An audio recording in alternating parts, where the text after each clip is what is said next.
COVID-19 is giving us another recession that we have to have. So what does that mean for your business? Can you make it through? Can you actually come out the other side on top? Today on the Vantage Performance Podcast, Michael Fingland takes us through the 7 elements you need to adhere to if you're to survive the COVID recession. We don't actually know how long the impact of COVID-19 is going to be felt, but that makes it very difficult, of course, to plan, doesn't it? But plan you must, and Michael Fingland has several steps you should follow if you're going to see your business through this crisis, because now, of course, every business is a business that needs to undergo change. And Michael, I guess it's not just a case of doing the right thing to secure your business, but you've also got to ensure that you've got investors who are confident that their investment in your business is sound and that you're going to guide the business through the other side, particularly if you're going to go to those people and say, well, actually, as part of this process, we're going to need a bit more money as well. You're going to need an enormous amount of confidence from their side to ask questions like that. That's right. And good morning, Phil. I think the key thing to remember is you need to treat this like any other turnaround. I mean, yes, it's a black swan event and it has a much greater impact on the economy.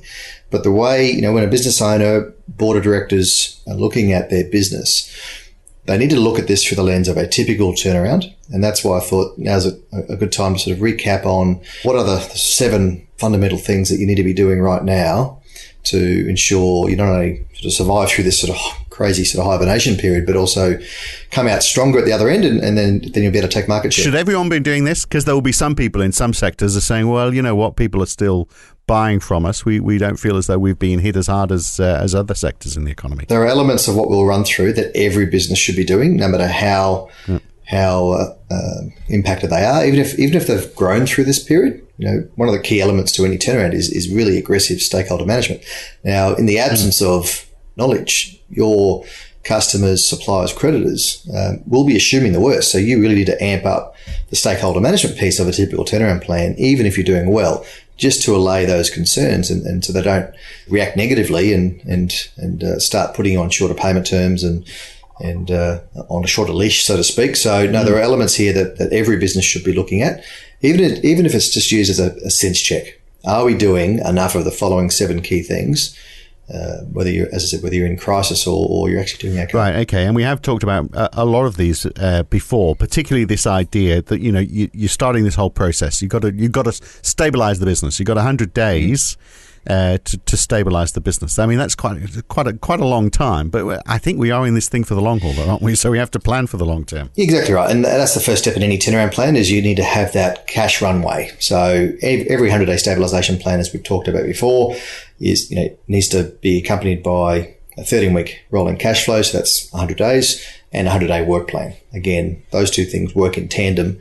And you use them as a selling tool, as a confidence tool with your financiers as well, because they get a lot of comfort out of seeing those two things each week or each fortnight, because they can see how things are progressing, and that just gives them confidence, which is one of the big fundamental things in turnaround.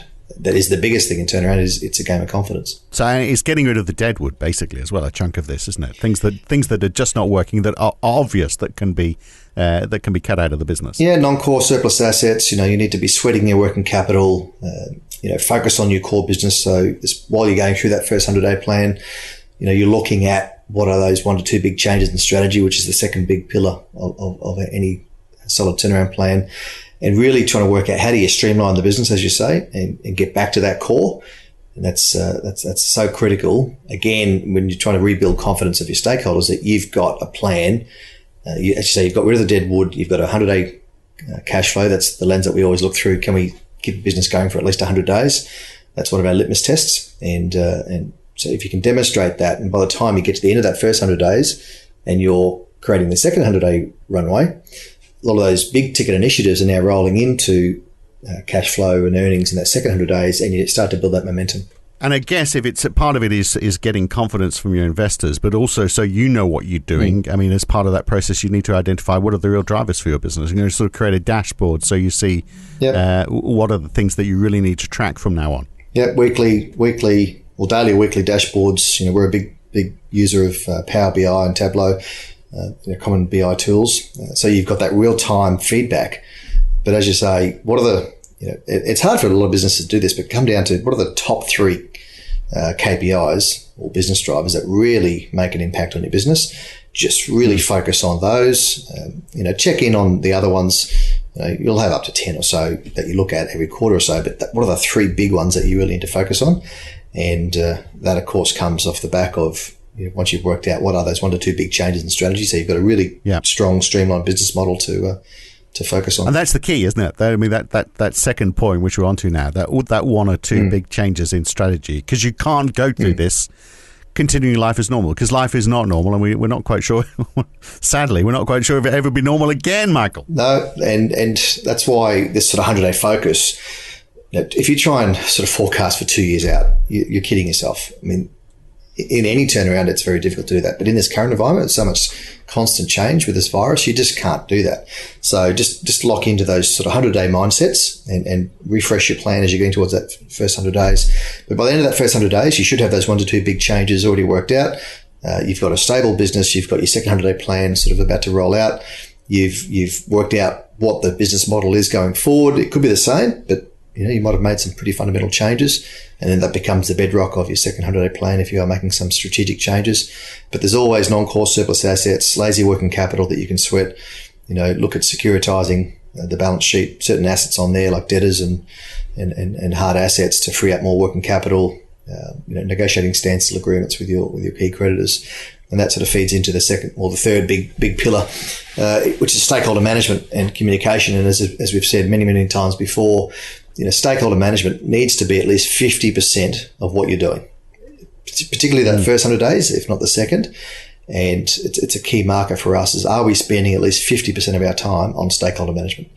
And that's why most businesses fail. Yeah. What happens if your stakeholders don't agree with the approach you're taking? If you identify those 1 or 2 big changes in strategy and they're going, well, don't really agree with that. Well, it's your job to show them why the plan is the right plan.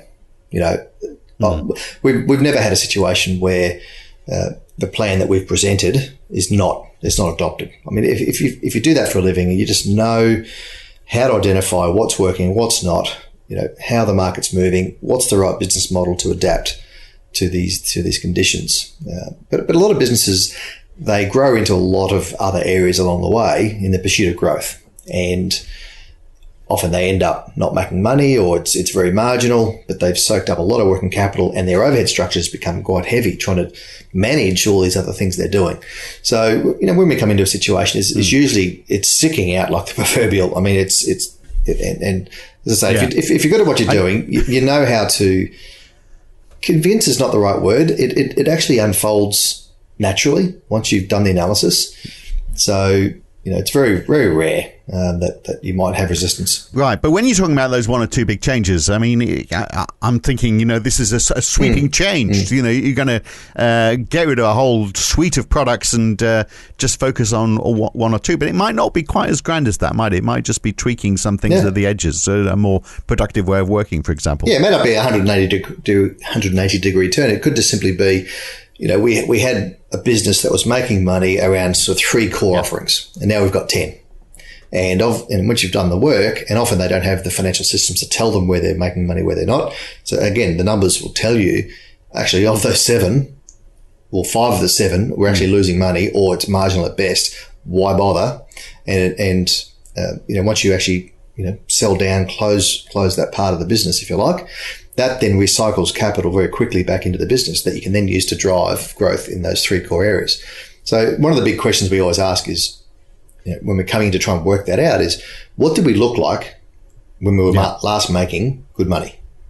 And it's a very quick process. You go, well, actually, we were just really good at these 3 things. And we let ourselves which comes onto you distracted. Exactly. And part of that distraction, I guess, and sometimes I'm sure it's done for all the right reasons. So you introduce a new product, or you go down a new line thinking this is going to be profitable, this is the obvious next step for us to take, and then that doesn't happen, and you don't actually step back and go, oh, well, we went in this direction, it's not working for us, we need to pull back now. It's just become an established part of the business. And that's why number 4, what's the game that you're really in? Have you got too far away from it? Do you need to go back to basics? Yeah, and we've talked a lot about Simon Sinek and the power of why, what's your sense of purpose.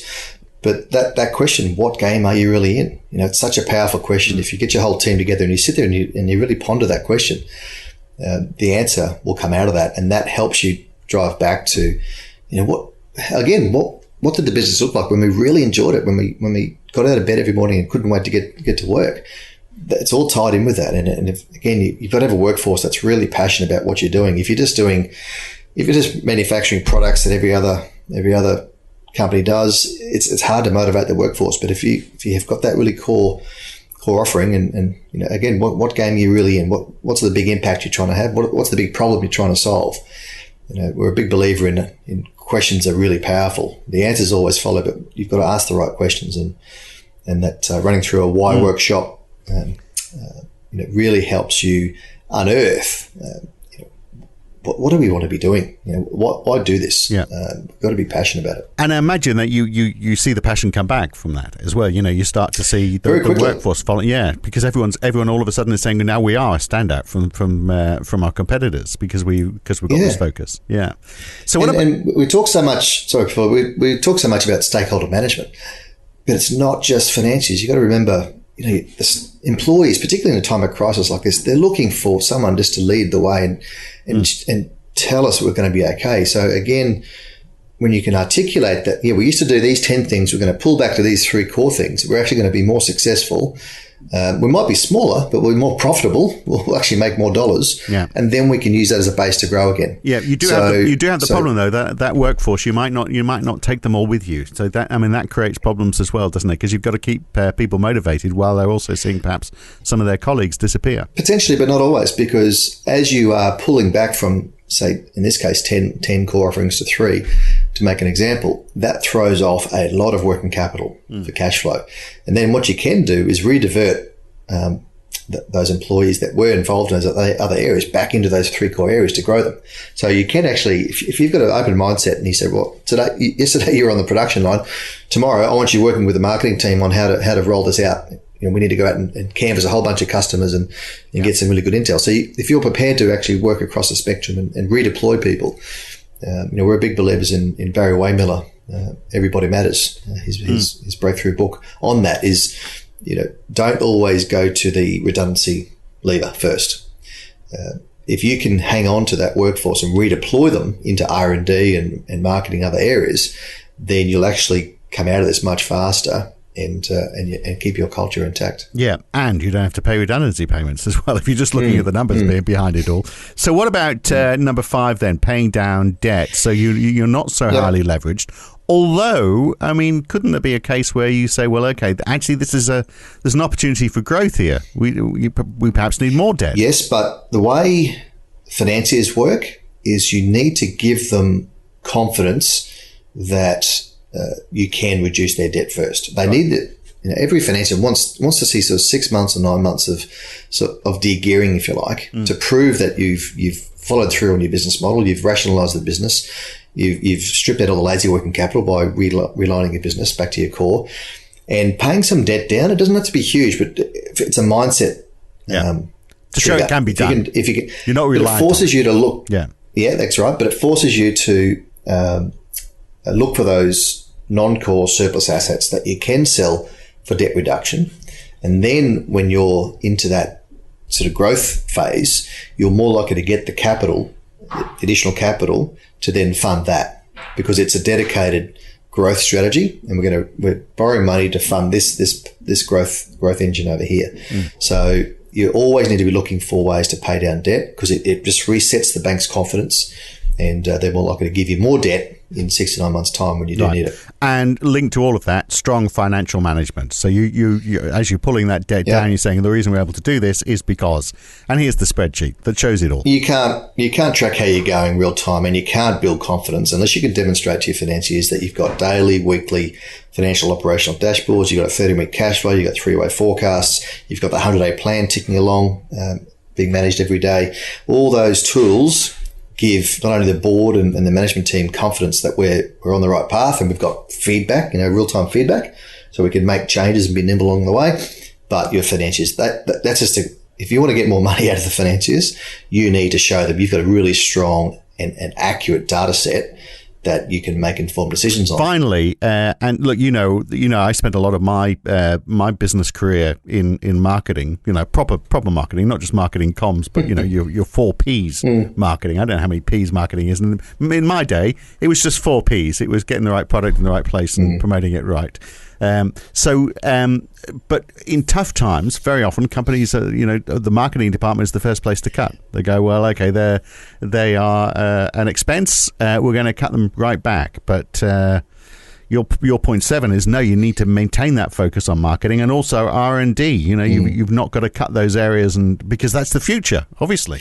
First big mistake companies make is they take a red pen to that, as you say. Now, the quick example of why this is so crucial to keep investment in this space, because when you get through, and I'm not saying don't make any changes, right? If there are programs and campaigns you're running that aren't really working, obviously pare them back, but you need to have a core continuation. When you come out of this downturn, any downturn, right? Whether it's 6, 12, 18 months time, do you want to be that company that is still selling the same old products and services to the market? And guess what? Now you're having to do it at a discount because everyone is still selling the same old, and you end up in that downward spiral of price cutting. Or do you want to be releasing a new product to the market where you can actually charge a premium and use that to also to take market share? It's a no-brainer when you look at it through that lens. So if you're not going to continue that investment, guess what? Once you've come out of this, you've then got another 12, 18 month lag time before you start releasing new products to the market, and you've missed a massive opportunity. So again, this is why we want to talk about all 7 things together. If you're paying down debt, you're getting back to your core, you're freeing up a lot of working capital so you can maintain your workforce, hopefully in full, and redeploy them to those core areas, and you can retain the investment in R&D and marketing, so you can drive that innovation and come out of this actually much stronger than what you came into it. You're more nimble, isn't it? That's more nimble. That's the word. So not everyone can do this themselves, which is why companies like yours are around. But you can only do so much. So can all the other companies working in this space. And we're saying every company needs to do this. So a lot of companies are going to have to go through this by themselves, aren't they? They are, and that's why we're quite happy to get this sort of IP out there, because, as you say, we're not going to be able to help everyone. And the turnaround industry as a consulting industry is still fairly small in the grand scheme of things. So, if we can provide, a framework, markers, through these sort of podcasts and other forums to give them, tips along the way and a framework, then they'll be able to at least apply that, and they'll have a much better chance to get through this mess and to not only survive, but, as corny as it sounds, thrive on the other side. All right, well, very good. That's why we're here. Great to talk, as always, Michael. We'll catch you again very soon. Thank you. Cheers, Phil. And if you haven't heard them already, Michael does a weekly turnaround tip. It's just a short, pithy, succinct explanation of something you need to focus on without me wittering on. So perhaps a more effective way of getting across all of this. But we'll be back again with another podcast soon. I'm Phil Dobbie. He's Michael Fingland. Thanks for listening. Catch you next time.